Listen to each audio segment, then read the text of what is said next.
He eluded detection for over a decade with no clear victim profile, no clear connection to his victims, seemingly random killings spanning the entire country, and is regarded as one of the most methodical and elusive serial killers of the 21st century. A man who defied every FBI profile and left no trace when the deed was done. Yet all the while, he was just a normal guy that no one suspected. This is the story of serial killer Israel Keyes. Crime, conspiracy, cults, serial killers, and murder, all things that I love to consume, and I know you do too.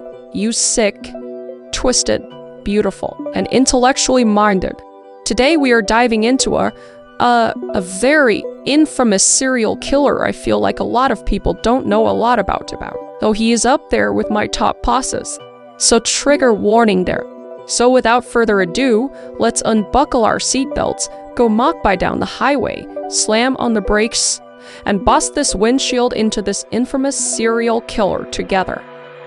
Israel Keyes was reportedly born in Richmond, Utah on January 7th, 1978, and he was the second born to Heidi and John, or Jeff, Keyes.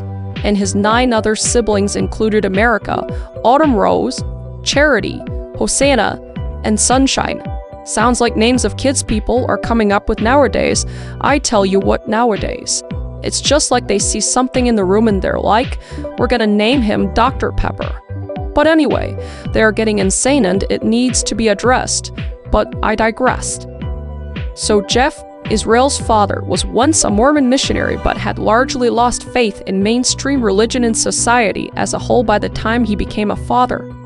And Heidi and Jeff decided to raise their family in the wilderness as they despised government interference on top of modern medicine and public schools. So they were quite literally off the grid. So being off the grid, each of the children were delivered at their home, and self-sufficiency was a virtue. So when Keyes was around 5 years old, the family packed up and moved to an isolated plot of land in the forests of Colville, Washington, and Jeff supposedly built their cabin.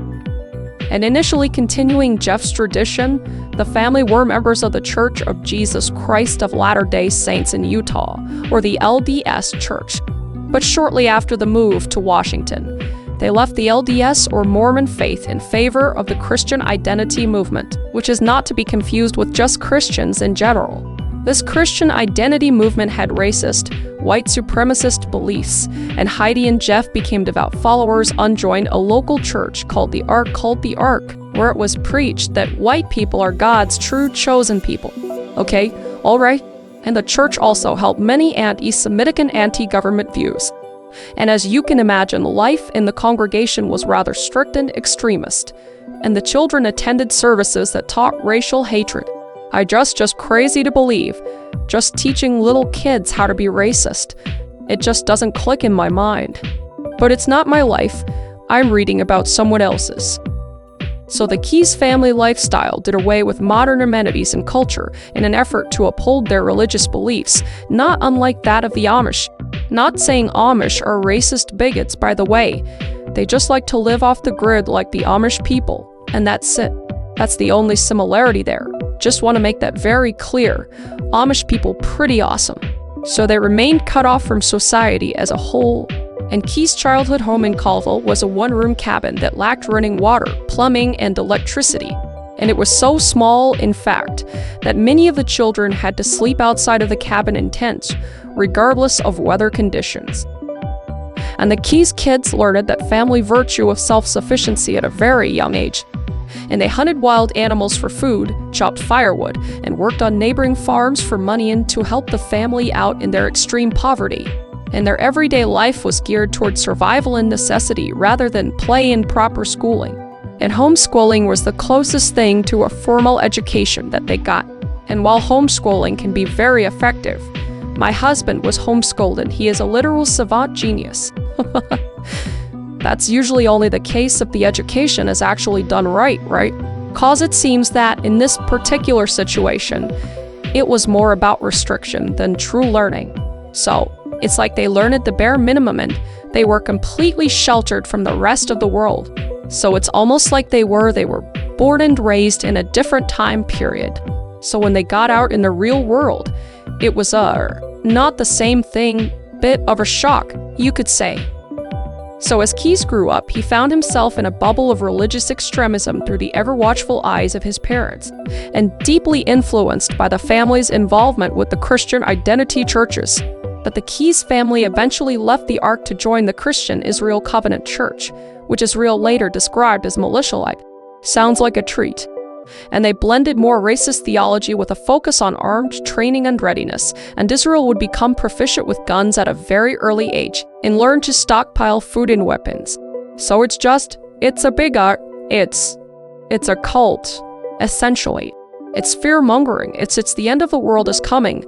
It's this one guy knows everything, and only he's the guy, only he's the guy. Only God can talk to me because I know everything, and it's definitely not to get all your money in to go buy a fucking private jet and fly off to freaking Hawaii or something.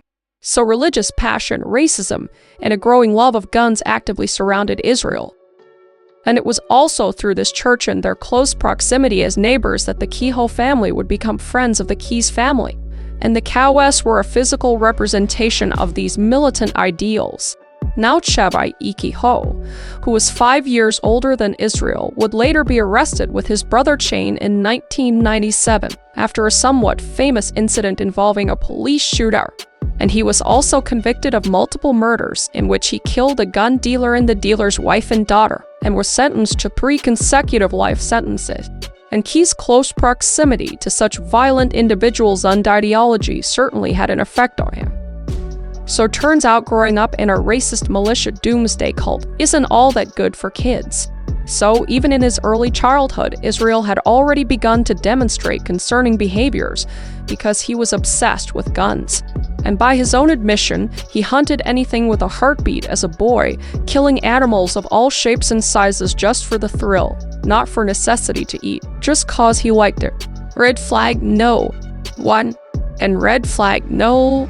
2 is that he was no stranger to animal torture as well, because Keyes was once seen tying a cat to a tree and shooting it to death to the horrors of those who watched. Animal cruelty is of course a potentially early indicator of psychopathy. In red flag no, 3 was petty crimes were all too common for Israel when he was younger, and he was actually known to break into his neighbors' houses just to rob them, stealing guns and various other items. And he allegedly stockpiled these stolen weapons in a cache at his house, and when this was discovered, he was forced to return the weapons and apologize. Keyes would also vandalize by shooting at neighbors' houses with a BB gun and setting fires in the woods. Oh, youth arsonist, red flag number, I'm just gonna say 40 at this point. So those that had the opportunity to cross paths with this little piece of shit psychopath during his early to mid-teens noted a kind of creepiness to him. And one girl who knew him said that being around him, quote-unquote, made her skin crawl. And certainly reaching over 6 feet tall in height at the age of 14 made him fairly physically imposing, which intimidated other kids. And he once bragged about skinning a deer while it was still alive. What? After which point, most of the kids from the congregation and the few neighbors, he didn't want much to do with him. Kind of crazy that, these racist militant doomsday weirdos are creeped out by the kid that, obviously all the things he's doing is crazy, but even they're like, whoa dude, that's a bit too much. Okay, we're cool with being racist militants, but maybe lay off the fire, alright. So Keyes was aware of his deviance early on, and he had said that by the time he was 14, and he recognized his thoughts and behaviors weren't seen as normal by other people, so he's aware of what he's doing, and especially the incident noted before where he tortured and shot the cat, noting that people's reaction to it pushed him to spend more time to himself and mask his behaviors in the presence of others. Classic psychopath essentially. And he said, quote, I've known since I was 14 that there were things that I thought weren't normal and okay, that no one else seemed to think weren't normal and okay. So that's when I just started being a loner. And people found out about some of the stuff I did, like my parents and parents of other kids who would hang out with me. They would find out about some of the stuff I did, and that's when I just started doing stuff by myself exclusively, unquote. So as he continued to grow, so did his dark side. and he began to cultivate what was essentially a double life, one that would be the public-facing persona that would fit in and please his parents and those around him, and the other that would allow his darkest desires to be free and satisfied. And he tried to rationalize his violent thoughts and tendencies through his religious upbringing, attempting to place the blame on Satan or other evil powers, not taking any sort of responsibility for his actions. But ultimately, he came to terms with the belief that violence was simply part of who he was. And Key's strict and unforgiving home situation left him with no healthy outlet or anything to help prevent his troublesome psychopathic behaviors.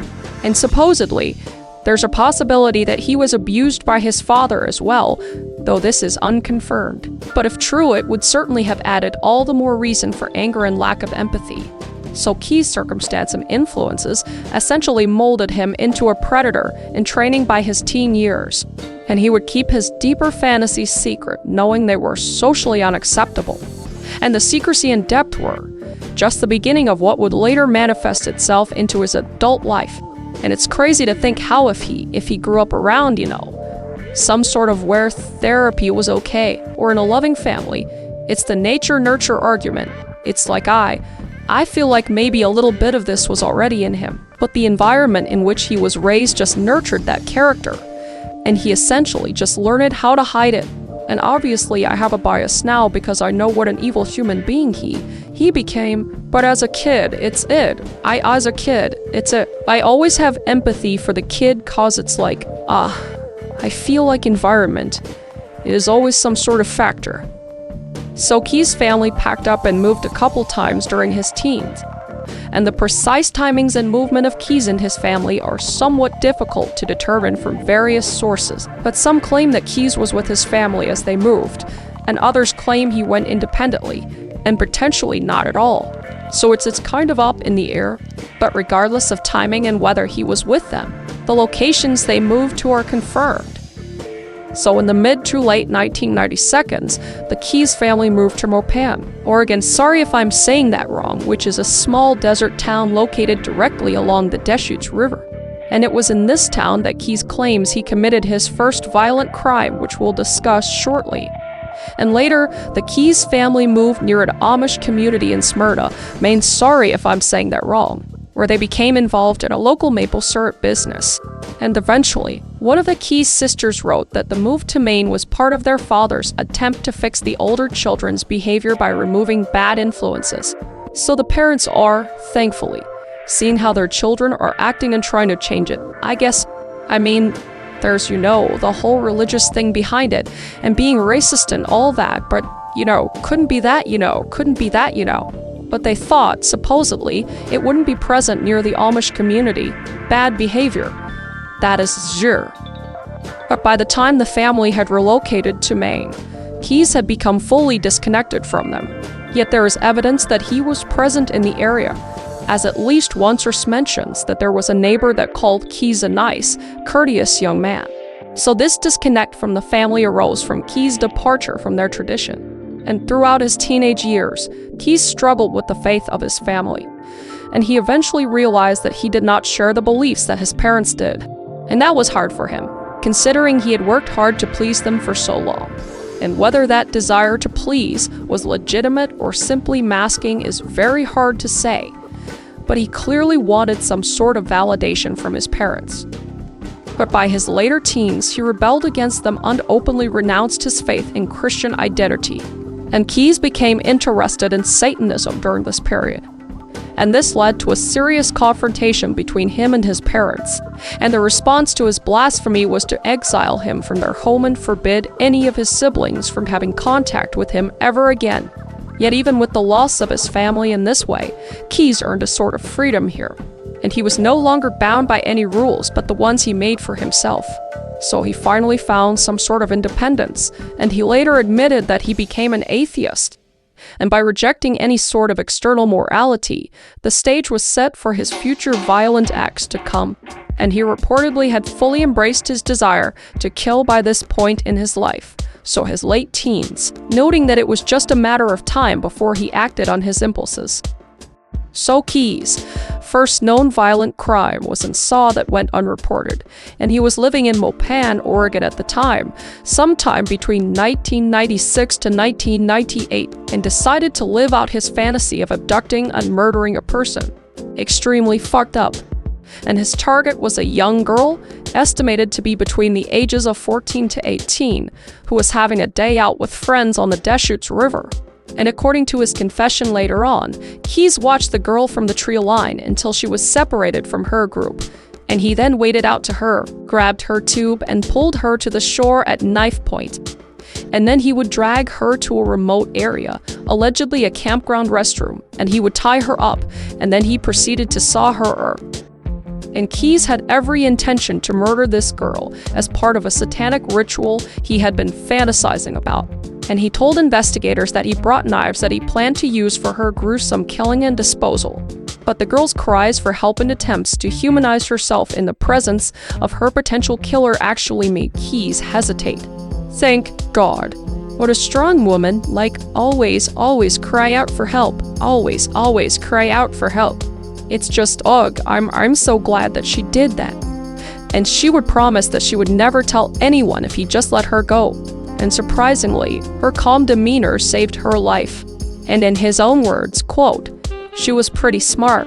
It worked," unquote. And he released the girl and sent her back on her way to meet back up with her friends. Quote, "I was too timid. I wasn't violent enough," unquote, Keys would later admit.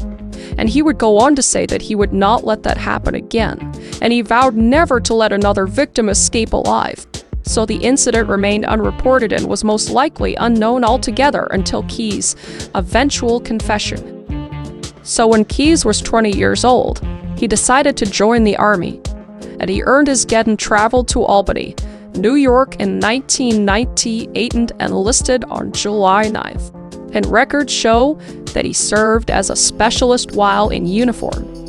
And Keys went through basic and then advanced infantry training, both of which he actually excelled at, which isn't all that surprising given he was in a militia when he was fucking 9 years old. And he even completed the U.S. Army Rangers course, which is an elite training program focused on small unit tactics, endurance, and leadership. So, he was an extremely capable soldier, fit, disciplined, and possessing great knowledge of weapons. Also the horrifying makes of a devastating serial killer. So Keys was posted in multiple locations during his Army service from 1998 to 2001, and he first served at Fort Lewis in Washington as part of the 1st Battalion, 5th Infantry Regiment, 25th Infantry Division on the mortar team. That was a mouthful. And later he was stationed at Fort Hood in Texas, followed by a 6-month deployment overseas to the Sinai Peninsula in Egypt.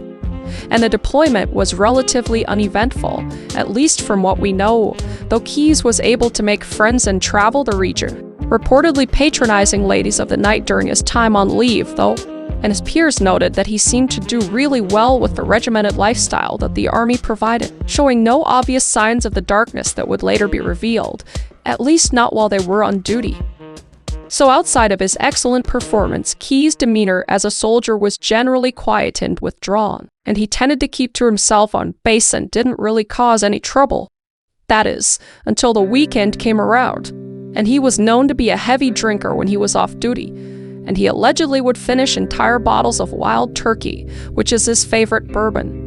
And there were some subtle signs that Keys possessed the capacity for violence that showed themselves in the Army and were most likely just overlooked at the time. And at one point, while deployed in Egypt, he allegedly told another soldier that he, quote-unquote, would like to kill him. Red flag no. 152. And while in custody years later, he confessed to allegedly attempting to saw a lady of the night and a college student he met while deployed. And he also really loved Insane Clown Posse and had large posters of the group posted in the barracks. And though not necessarily an indicator of violence, the group's music does have violent references and sparked some controversial discussion over whether or not it incites sexual violence, which I don't not avoid. I don't know if that's the case. I feel like people who are violent will gravitate towards violent music and it'll just, no. It's just something they like because they're already like that.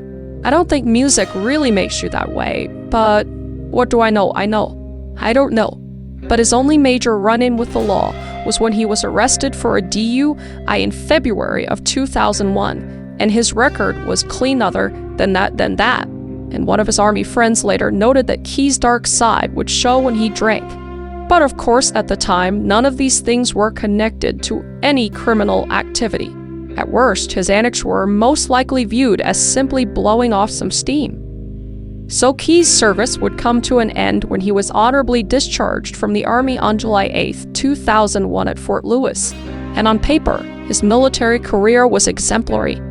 And he received several awards, including Army Achievement Medal recognizing his service as a gunner or assistant gunner, an Army Service Ribbon, a Marksman Badge with Rifle Bar, an Expert Infantryman Badge, an Air Assault Badge.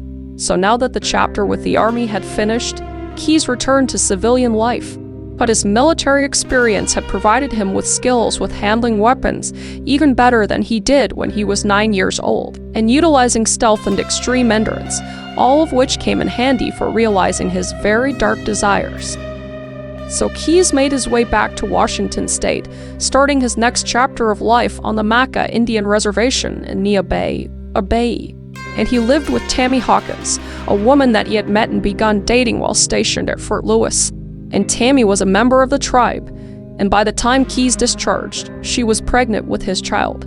And Tammy gave birth to Lanny in late 2001. And Keyes led what was, by all appearances, a very stable life as a loving father and supportive partner for the next 6 years, which is just crazy to imagine. I mean, I just think of, John Wayne Gacy and MBT Kayan Dead Kemper, all these people that are capable of living double lives. It blows my mind that Israel was absolutely one of them. So Israel worked for the Maca Tribal Council and was known as a reliable handyman.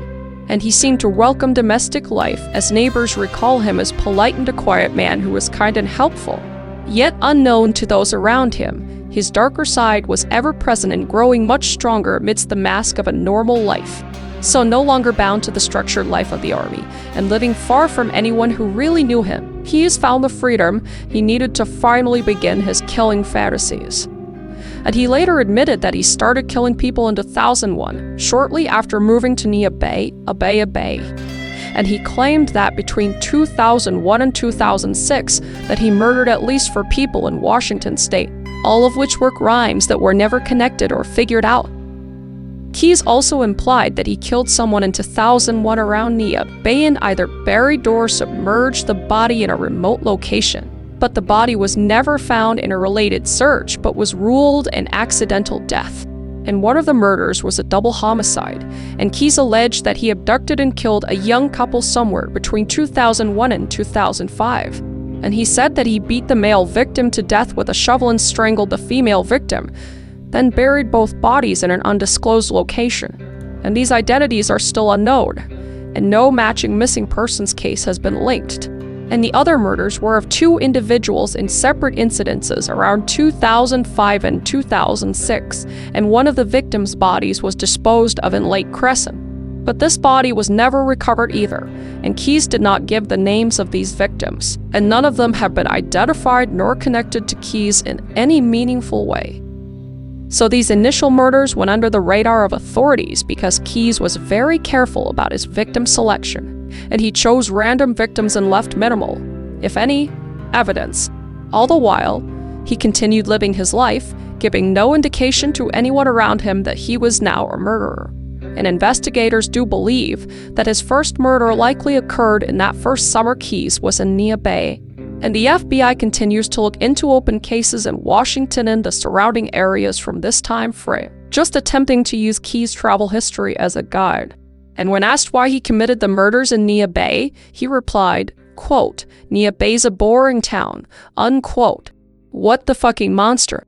But these are all murders that potentially happened but were never actually verified. So as Keyes began realizing his desires, he spent a ton of time studying other serial killers and understanding how to avoid their mistakes.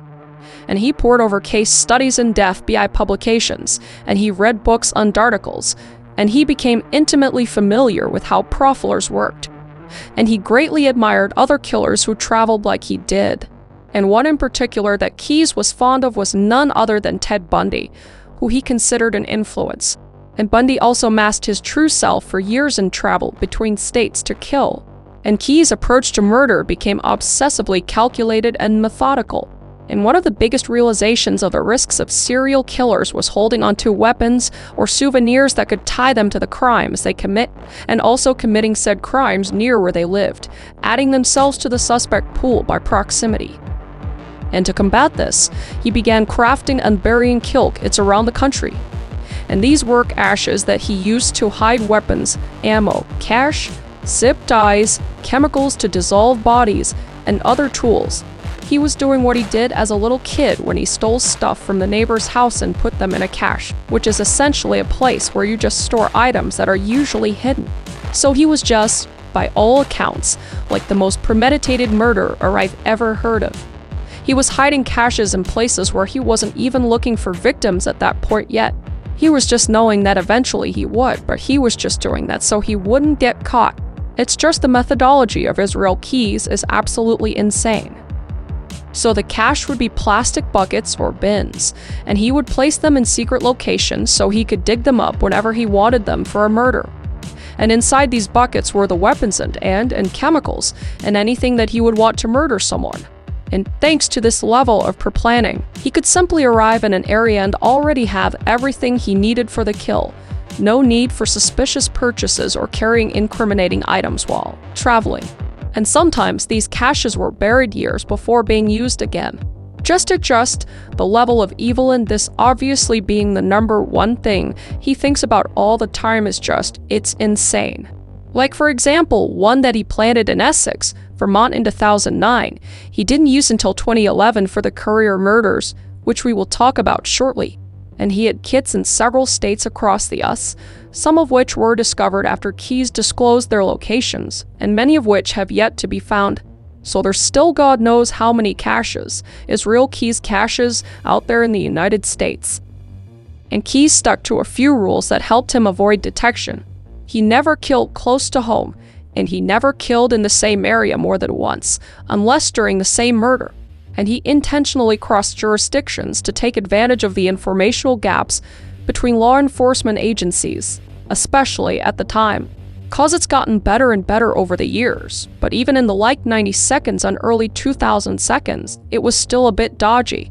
So his crimes were so scattered, both in location and time, that a single killer was never suspected. And in order to fund his future murderous pursuits, Keyes committed a string of bank and home robberies to steal money and various other items to sell or items to sell. And at least 2 of these bank robberies were confirmed, one in Tupper Lake, New York in April of 2009, and the other one in Azle, Texas in February 2012. And the stolen funds were used to pay for airline tickets, rental cars, gas, and any and all other expenses incurred in the murder of innocent people. But he also had a legitimate construction business, which also provided extra funds that helped his process. So Keyes' relationship with Tammy had begun to fall apart in 2006, and the couple parted ways, though Lanny would split time between the two of them. And not long after, he began a new relationship with a woman named Kimberly Anderson around 2007, and she was a nurse practitioner from Alaska. And the relationship progressed fairly quickly, turning serious after a very short time. And when Kimberly decided to move back to Alaska for work, Keyes decided to follow work. So Keyes and Lanny moved along with Kimberly to Anchorage, Alaska, where they settled into the city's Turnagain neighborhood, which was home to many professionals and a state superior court judge. And Keyes immediately got to work starting up a business, and he founded Keyes Construction to make use of his extensive construction and handyman skills, and advertised himself as a reliable contractor for home projects. And he built decks and fences, and remodeled kitchens and more. And clients viewed him as competent and efficient, earning himself a good reputation for his craftsmanship in the community. And he continued to uphold his former image of adoring father and devoted partner, once again, even though now that was different with a different partner. But Keyes spoke lovingly about his daughter to co-workers and neighbors, and the family had pet pugs who were well taken care of. And Keyes had even built a special ramp for them, so they could easily walk from the back porch down into the yard. So by all accounts, they just appeared like a very normal, nice family, which just makes all of this extra horrifying. And people who interacted with Keyes knew him as friendly, yet just like an unremarkable guy, because he worked really hard to not draw too much attention to himself. And he was generally polite and just soft-spoken. And a local attorney who hired him for his handyman services said, quote, "I never got any bad or weird, scary, odd vibe from him in any way, shape or form," unquote. He was just seen as dependable and spent lots of time caring for Lanny, often taking her on trips. And Keyes also loved the outdoors, which is not uncommon for people in Alaska, because he loved fishing, he loved hiking and kayaking and camping. And his apparent passion for being in the wild and his survival skills helped him fit right into Alaskan culture. And anyone who knew him recognized the importance he placed on his family relationship, which is why so many were at a loss for words when his crimes would eventually come to light. But beneath that nice, normal guy exterior, Keyes continued to indulge in his dark fantasies. Between 2007 and 2012, his time in Anchorage specifically, he executed some of his most carefully planned and far-reaching murders. Extending that time frame to include a few extra years, he traveled extensively from October 2004 to March 2012 with at least 35 multi-state trips, many of which were to hunt for victims. And his strategy for these trips was a well-oiled machine, because he would fly to a given location, rent a car nearby, and then doctor hundreds or thousands of miles to his target area. So this just separated his place of entrance from the crime scene in the crime. And he also paid for everything in cash and removed the battery from his cell phone to prevent it from being tracked. And on the road, Keyes carefully made sure he kept a low profile. And it worked, as he was able to travel between multiple states throughout these years completely under the radar of the authorities. And oftentimes, he would combine family visits and vacations with scouting for his next victims and prepping for the deed.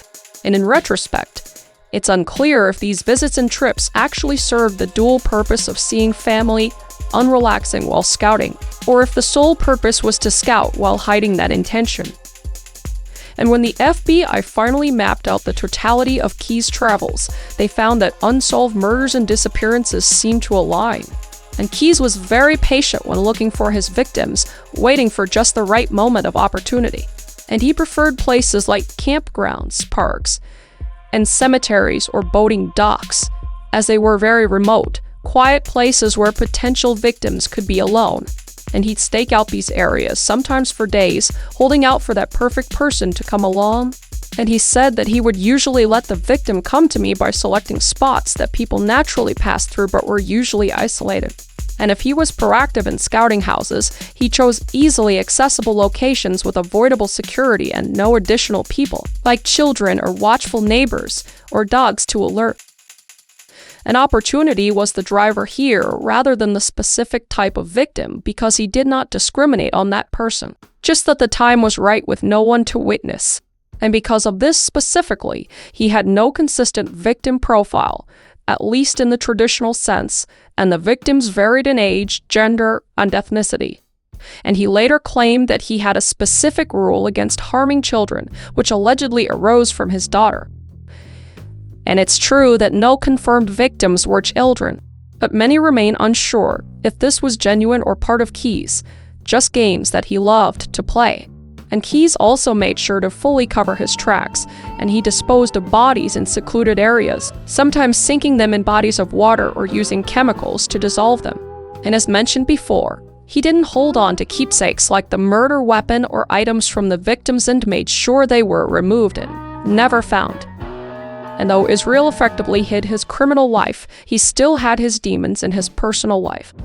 And he never quite kicked his drinking habit from the army, and that was coupled with severe bouts of seasonal depression, especially being in Alaska where it's dark a lot of the time. And this naturally took a toll on his relationship with Kimberly, and the two would split sometime in 2011.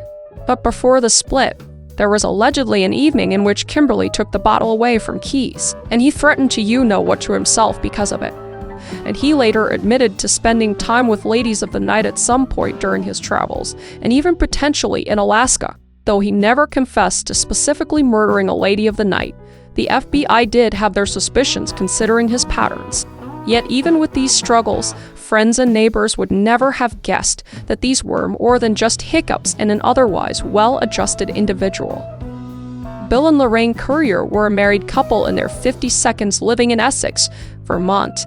And Bill was an animal care technician known for his love and dedication to helping animals, as well as always offering a hand to neighbors. And Lorraine worked at Fletcher Allen Healthcare and was known and loved for her caring demeanor and patience. And they had lived a quiet and happy life together since their marriage in 1985. And they had no children of their own but took special care of their pets. And they were the sort of people who loved their jobs and never missed work without notice time. So Keyes targeted the Curriers at random on June 8, 2011, based on the fact that their house had an easy way to enter through the garage. And some sources also note he was looking for a place that had a couple living in it with no kids and no dogs. And he flew from Alaska to Chicago just a few days prior, rented a car, and then drove over 1,000 miles to Vermont in search of his next victims. He was the epitome of a patient serial killer. And this is the location I mentioned before that Keyes had buried one of his kids a couple years prior. So on the night of the 8th, Keyes went up to the house wearing a headlamp and carrying a gun. And he first cut their phone line and disabled their alarm system. And then he broke a window to get into the attached garage and made his way into the main house from there. And the couple was asleep in their bed. And he woke them up at gunpoint to subdue them with sipped eyes for their wrists. And they obeyed his demands despite their fear. And Keyes did allow them to get dressed and put their slippers on to help them get over the glass as he moved them to their 1996 Saturn. And then he drove them in their car to an abandoned farmhouse that he had chosen earlier as the murder spot. So grabbing Bill, he dragged him into the house and bound him downstairs. And as he did, Lorraine tried to escape, but he chased her down and brought her inside as well, but to a separate area. And Bill kept calling out, quote unquote, "Where's my wife?" After which Keyes shot him to death. And he then focused on Lorraine, and he would first saw her and then move on to strangling her, which would knock her unconscious at some point. And when she woke up again, she again fought for her life, which Keyes later noted that she was, quote unquote, feisty. But in the end, he strangled her to death. And after he committed the murders, Keyes placed their bodies in trash bags and hid them under debris. And he poured Drano on top of their bodies to try and decompose them quicker. And then drove the Currier's car to an apartment complex, abandoned it, and returned to get his rental car. And he allegedly stole a handgun from the Currier's residence, which he hid with his own weapon and remaining materials back into the cache and placed it in a reservoir in Parish of New York. So the next day, when Bill and Lorraine both failed to show up to work, co-workers immediately knew something was wrong. The police went to their home and saw signs of home invasion, including the broken glass and cut phone line, and missing car and personal gun. But both Lorraine's glasses and Bill's insulin were still in the house, which was odd. And a major search and investigation would begin, but no solid leads could be found at the time. And their abandoned car was found a few days later, but it offered very few clues. And the case would go cold. And it wasn't until Keyes' later confession that the truth would come to light, but their bodies would never be recovered. And the farmhouse that was the scene of the crime was demolished, and the debris was sent to a landfill before police ever knew it took place there new. And a statement was released in honor of Bill and Lorraine's bravery that night, saying, quote, "They fought to the end," unquote. A lofen kwoi kung si yu akau kai unvikes at nahan hang low at Israel Keyes. Trono ayen nadai kho 3 502 ban I sauva ovu bet coc Samantha Koenig. CUOC true bet CUA FBI nung elo ITHUTO iron yun wot rarg wat rintham van bieg IKED to set trong fong jom CUA han. Then NHUT RUOC Minner ian H deng lar to an bow. Them do cow va angero in mock on lamb they oi hamer ar back k. Why to NAOCU aben GOC uaben GOC. So Samantha Kane, IG was a barista from Anchorage, Alaska, born on August 30th, 1993. She was a smart and sociable young woman, known for her warm, smiling, bubbly personality. and she had grown up in Anchorage and had dreams of joining the Navy to become a nurse. And she was dating a young man named Dwayne and living with her dad, James, who believed the world revolved around her. So Samantha worked the late shift at the small roadside coffee shop known as Common Grounds, and she did that to earn money that she put towards her dream as she figured out her next steps in life. And for whatever reason, Keys decided to break his own rule on February 1st, 2012, and abducts Samantha on his own turf. So that evening, she was working the stand alone, and just before 8:00 p.m., after closing time, Keys came up to the window, wearing a ski mask, and ordered a coffee. And as Samantha turned around to hand him the drink, Keys pulled out a gun, and he told her it was a robbery and asked her to turn off the lights. And once she did, he climbed through the window and bound her hands. And then he led her across the street towards his white pickup truck. But she attempted to escape, and that's when Keys would tackle her and threaten her with the gun to force her cooperation, which she gave, and walked with him to the truck, all the while assuring her that this was for a ransom and that he wasn't going to hurt her in order to keep her calm. And he then realized that Samantha's cell phone was still back at the stand, so he went back to get her, and also took the cash from the register and locked up the stand. So with Samantha's cell in his hands, he sent a text to her boyfriend and her employer to give them the impression that she needed to get out of town for a few days in an attempt to stop them from looking for her. And Keys then drove her to his property and brought her to a small shed behind the main house. And there he would saw Samantha and strangle her to death. And he would reveal in his confession that he killed her just hours after the abduction, and then left her body there to go back into the house and be with Kimberly and Lanny, as if nothing had happened, cause at this point they were still together.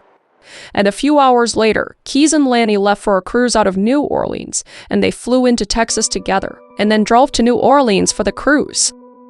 So Samantha's family reported her missing when Wayne found the coffee stand abandoned and received the suspicious text, and a massive search began for her, along with the FBI investigation.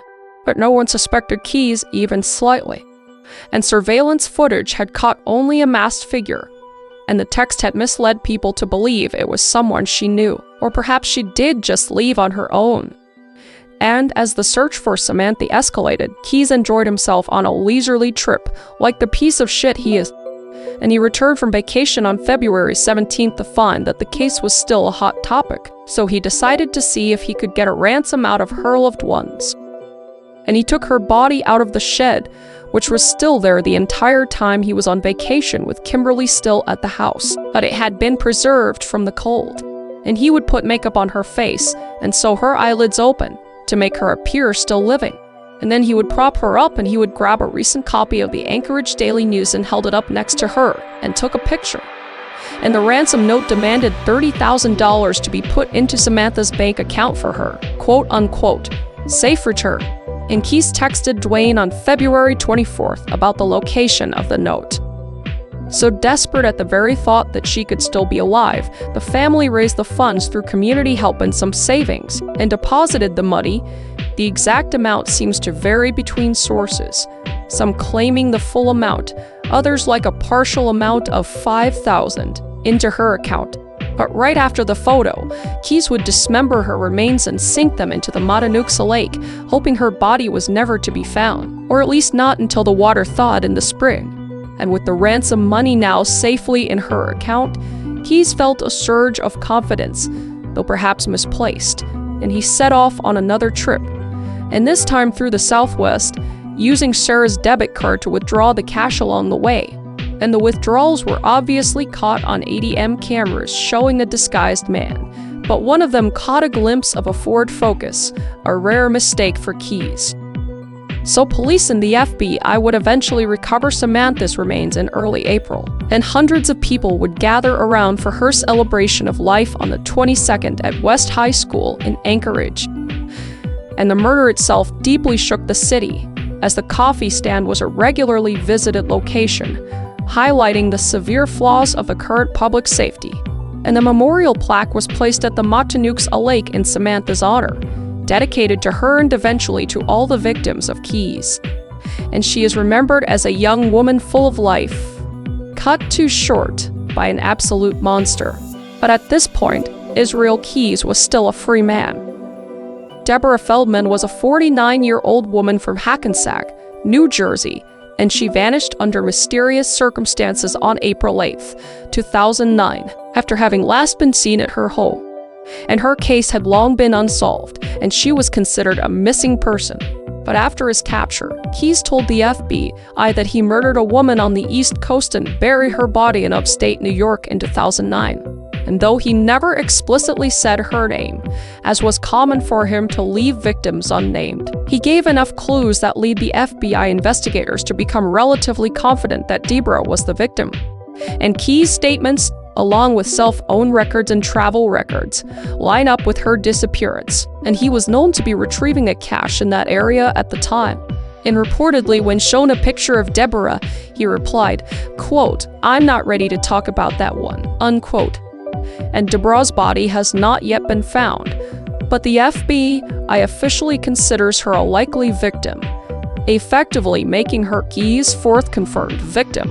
And searches have been conducted, and investigators still hope that her remains may be found by unsuspecting hikers or loggers someday, but the case remains open until then. But it's of note that Keyes seemed to be guarded when asked about specific unsolved cases. It was clear that he didn't want to give away everything that he did, potentially leaving some of his murders forever missing the key to conclusively being tied to him. And one case in particular that seemed to draw attention regarding Keyes was the disappearance of 12-year-old Julie Harris from Colville, Washington on March 3, 1996. And she was a Special Olympics athlete who had prosthetic feet that were found in a nearby river. And her remains were found in the woods in April of 1997, and the case was unsolved. And Keyes was allegedly living in the area at the time. At the very least, it was an area he grew up in this time. And when he was questioned about it, he never admitted to the murder, but he mentioned that he had heard about that, and investigators viewed his lack of willingness to say more as suspicious. And the case hasn't been linked to Keyes necessarily, but he remains a possible suspect. And then there's Susan Lyle, who was a 19-year-old college student who disappeared on March 2nd, 1998, from the State University of New York at Albany campus after her shift at Babbage's computer store. And she allegedly took a bus back to campus, got off near Herd Orm where she was last seen, but she was never seen again, and she was reported missing the next day. But her credit card was used that afternoon to take out $20. And her boyfriend said that they were the only two that knew the PIN for the card, but his alibi checked out, though he was never truly ruled out as a suspect due to his later lack of cooperation with authorities. And Keyes' role in this comes from the coincidence that Suzanne's disappearance happened just before his enlistment into the Army in April. But there are no direct links to him other than this circumstantial timing, and this case remains unsolved. And then there's Giovanna Tyler, who disappeared in March 2004 after last having been seen at her home. And the 29-year-old native Alaskan woman had a husband and 4 children, though the relationship with said husband was allegedly strained at the time, and he has been cooperative with authorities. And Keyes' relation to this disappearance is that Tyler was allegedly at the Nia Bay police station at the same time he was Oz, just a month before her disappearance. So the chance overlap led investigators to ask Keyes about it, and he neither confirmed nor denied being involved in that case. And the case is still unsolved, and he still remains a suspect. And then there was 52-year-old Randy Gorenberg, who was taken from a Boca Raton, Florida shopping center in broad daylight on March 23, 2007, and she was discovered shot to death later that day. And her death is the first in a series of 3 crimes committed by the Boca killer. And the second crime was the kidnapping of an unnamed woman and Hurt Adler's son from the same shopping center on August 7, 2007. And she was able to catch a glimpse of her killer, though he wore a mask, and described him as a tall man with long hair and athletic build, generally matching Keyes' appearance. But she was released from the situation unharmed. And then the third crime was the murder of 47-year-old Nancy Bochicchio and her 7-year-old daughter, Joey Bochicchio Hauser. And they were killed in the parking lot of a shopping center in their car on December 12, 2007. and there is no direct evidence tying Keyes to these crimes, but the sketch provided by the victim that got away bears a striking resemblance to Keyes, leading some to consider him as a suspect. And then, a week after Keyes murdered Samantha Koenig, a 58-year-old man named Jimmy Tidwell disappeared in Texas after his night shift as an electrician. And in one of the confirmed bank robberies that Keyes committed, he allegedly wore a hard-hatted hair that resembled Tidwell's hard-hatted hair. And this led to the theory that Keyes crossed paths with Tidwell, killed him, and took his hat and hair to use as a disguise. But again, no direct evidence ties Keyes to the disappearance other than the familiar disguise, and he was in Texas around that time, and Tidwell's case is still unsolved. So the FBI believes that Keyes ultimately murdered 11 people in total based on the evidence that they have, including interviews and travel records. And another bit of evidence is the drawing of 11 skulls Keyes made with his own blood, along with a pentagram in his cell. And the FBI views each skull as representing one of his victims, using the fact that Keyes claimed at one point that he had killed, quote unquote, unquote, unquote, less than a dozen people. And they have publicly stated, quote, "We believe that 11 is the total number of victims," unquote. And some authorities believe that the number could be higher, citing that Keyes did travel internationally and hinted that he may have killed outside of the country, but there was no concrete evidence of this. And Keyes remained in control of that information he provided about certain crimes, intentionally withholding details for victims that could potentially be identified because he is an evil person. And this seemingly stemmed from his concern about protecting his mom and daughter from learning of his crimes and possible publicity they may receive. So, as mentioned earlier, Samantha Koenig's disappearance set a massive search and investigation. And Keyes' ransom note and the deposit of the ransom money into Samantha's account immediately flagged the account as a point of interest for the FBI to watch shortly after the deposit. And Samantha's debit card was used to withdraw $500, allegedly the daily limit for the account in Anchorage. And the withdrawal activity then moved out of state, next in Wilcox, Arizona on March 7th, and then on to New Mexico, and then into Texas on March 12th. But unbeknownst to Keyes, who was usually more careful than to involve himself with anything other than cash, every time he used an ATM with the card, the FBI was notified and informed local authorities to be on the lookout.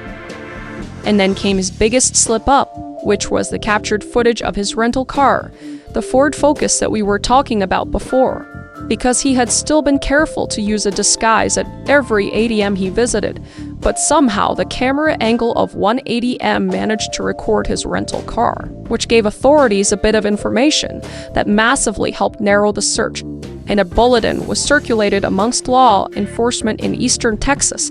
So on March 13th, 2012, a Texas Highway Patrol corporal named Brian Henry saw a white Ford Focus matching the bulletin's description in Lufkin, Texas. And Corporal Henry, along with nearby Texas Ranger Stephen Rayburn, pulled the vehicle over in the parking lot of a Cotton Patch Cafe. And allegedly because the driver had been speeding, interesting, the same way Ted Bundy got caught, the parallels. And that driver was none other than Keyes himself. And they noticed that Keyes acted calm, but seemed on edge, and when they searched his vehicle, they discovered cash with bright dye, and clothes matching the disguise from the ATM footage, and Samantha's cell phone, debit card, and driver's license. So Keyes was immediately arrested and taken into custody on fraud charges from the stolen debit card, and within days he was extradited back to Alaska. So while in custody, Keyes was confronted with the mountain of evidence connecting him to Samantha's abduction, and reportedly he had initially denied involvement, claiming her belongings were tossed into his car via open window. Yeah, okay, you fucking moron. You know you're under arrest. You know you're not free to leave. You know what you're under arrest for. Okay. But in the face of this confrontation, he confessed to Samantha's murder on April 2nd, providing information that only the perpetrator would know. And in exchange for certain amenities like cigars and coffee, he agreed to tell investigators where her remains were hidden. Like we talked about before, where the FBI found them, it's because his reel told them in April. And if he didn't, I don't think that they ever would have found her remains. And as we know, they were recovered exactly where he described. And though horrific, This provided her family with some closure. And on April 18, 2012, an Alaskan federal grand jury formally indicted Keyes for the kidnapping resulting in death of Samantha Koenig, and for bank fraud from the use of her debit card. And because he crossed state lines in the commission of his crimes, it fell under federal jurisdiction, which meant the possibility of the death penalty. And had it solely been committed in Alaska, the state does not have a death penalty, eliminating it as an option. But at the time, the public was still wholly unaware of the true extent of Keyes' crimes, as authorities kept his confessions hidden for months as they tried to get as much information out of him as possible. So Keyes was interviewed for more than 40 hours by a team of FBI agents, police detectives, and federal prosecutors from April to December of 2012, and the sessions were recorded and several have been released. And he attempted to negotiate a deal for himself from the very start because before he would cooperate, he wanted assurances on a few key demands. One, that he would avoid trials, or at least avoid being tried multiple times in multiple jurisdictions. And two, that his daughter's identity would be kept out of the public, and that family members would be spared distressing details.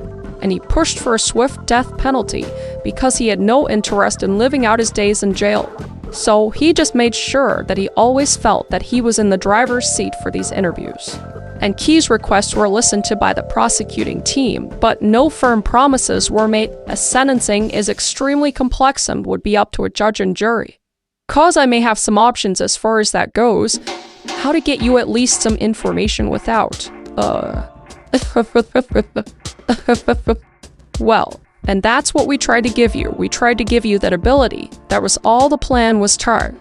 You tell us, we're in New York, so we can work with them and get their assurances and that, and when we're starting those processes. But we just need to move them forward a little bit. It doesn't get. Rel. But they did at least agree to some smaller things in an effort to keep him talking. For example, they agreed not to immediately release certain details to help protect his family's privacy. And at times, he allegedly grew impatient with the lack of his demands being met, but he never fully stopped talking until the end. Because that's how these guys are. They're just like pathetic, narcissistic, psychopathic idiots. And the concern for his daughter and his mother is something that many are intrigued by, especially in light of his supposed rule that he would not harm children. And he repeatedly mentioned that he did not want his mother or daughter to hear or read about the gruesome aspects of his crimes. Boo-hoo motherfucker, consequences for your actions. So this concern very well could have been genuine, but equally as likely could have simply been a ploy to maintain control and influence people's perception of him, or maybe even a mix of both. But still, for someone displaying psychopathic tendencies, it's something of note, one of the very few glimpses of potential remorse that Keyes showed, though only geared towards his own family and not actual remorse for any of his actions against innocent human beings. And in the end, no formal deal was actually ever signed, and the death penalty was on the table. But the timeline wasn't fast enough for Keyes, which he expressed frustration towards in his final months. And the repeated small favors for information, like coffee, candy, and cigars, showed just how desperate authorities were to learn what he was hiding. But once he began talking, he finally revealed the many crimes and related information that we've talked about throughout this video, including initially confessing to killing at least 8 people, the Courier murders, the 4 victims in Washington, and one in New York believed to be Deborah Feldman and Samantha Koenig, and he hinted to more. But the closest we got to a final number was the clue he had told FBI regarding less than a dozen, and he kept most names to himself, but he did at least provide the names of Bill and Lorraine Courier, and gave specific, non-public details confirming he was in fact the killer. And he discussed his methods, including caches in detail, and the study of serial killers, including his appreciation of Bundy. And he admitted to the confirmed bank robberies and arson as well. And when asked about remorse, he demonstrated that he felt absolutely none for what he had done, no regret or empathy for his victims, only potentially the impact it might have on his family. And he confirmed the saw of the teenage girl in Oregon, which was his first violent crime. And he also confessed to stalking multiple targets that he ultimately did not follow through attacking, including once an area in which he was about to kill a couple at sniper's range. But a police officer showed up and started talking to them like a guardian angel, and he resolved to kill the police officer as well, until a second one arrived, at which point he backed off. Keyes was incredibly calculated with his responses and the information he revealed in these interviews, almost toying with interrogators. And he regularly held back information and enjoyed the sense of power that it gave him. And at one point, he even laughed as they became frustrated with him, saying, quote, "This is entertainment for me," unquote. Fucking asshole, I swear to God. And if he ever felt like his wishes weren't going to be honored in regards to information he gave, he quickly would shut down until he received assurances. So the back and forth certainly played with interviewers' emotions, and he truly enjoyed keeping them guessing, rarely providing enough information to actually act upon with any level of certainty. And even to the straightforward question of how many people he had killed, he bounced back and forth without ever giving a solid answer to stick with.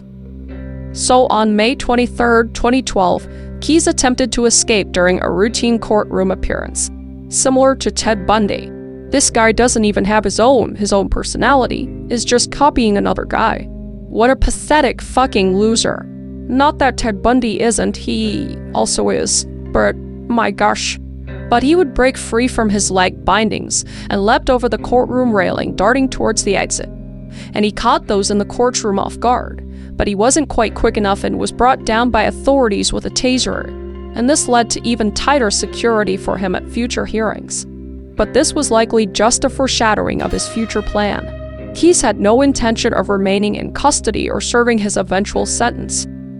So Keyes' trial was scheduled for March 2013, 1 year after his arrest. And while awaiting the trial, he was detained in a high-security cell at Anchorage Correctional Complex. Yet despite being under close watch, he was found dead in his cell on December 2nd, 2012, at the age of 34, and it's unclear how he managed it, but Keyes somehow acquired razor blades, and you can put two into what he did with those. And not only did he use those, but he would also tie together bed sheets, and you can imagine what he did with those. And guards failed to notice until it was too late and Keyes was dead. So among the things found in Keyes' cell after his death was a 4-page note written with a combination of pencil and ink on a yellow pad, and it was located underneath his lifeless body. It was illegible and bloodstained, and the note was sent to the FBI lab in Virginia for processing, but it was concluded that there was no hidden message or meaning in the note about victims. But the note did seem to be Keyes' ode to murder, and in it, he criticized American society and values, calling out their obsession with meaningless things like reality TV, vanity, and the mindless 9-to-5 grind just to end up in a retirement home someday. And he also seemed to celebrate his murders through poetry with lines like, quote, "Your wet lips were a promise of a secret unspoken. Nervous laugh as it burst like a pulse of blood from your throat. There will be no more laughter here," unquote. Just furthering the sentiment he felt in life. There was no remorse shown in the note for his crimes as he passed into death. And also found in his cell were the 11 skull and 1 pentagram drawings found underneath his bed, drawn with his own blood. And each skull was almost childlike in form, and one of them had the words "We are one" written beneath it. And as mentioned before, these skulls are what lead investigators to believe that Keyes ultimately had 11 victims, one to match each skull. And the "we are one" could mean many things, but it possibly meant that now with his death, he was able to join them and be unified, or maybe that he viewed all of the victims as part of his legacy and the drawings represent that. But obviously, there's no way to know for certain now that he's gone, adding yet another mystery he left behind.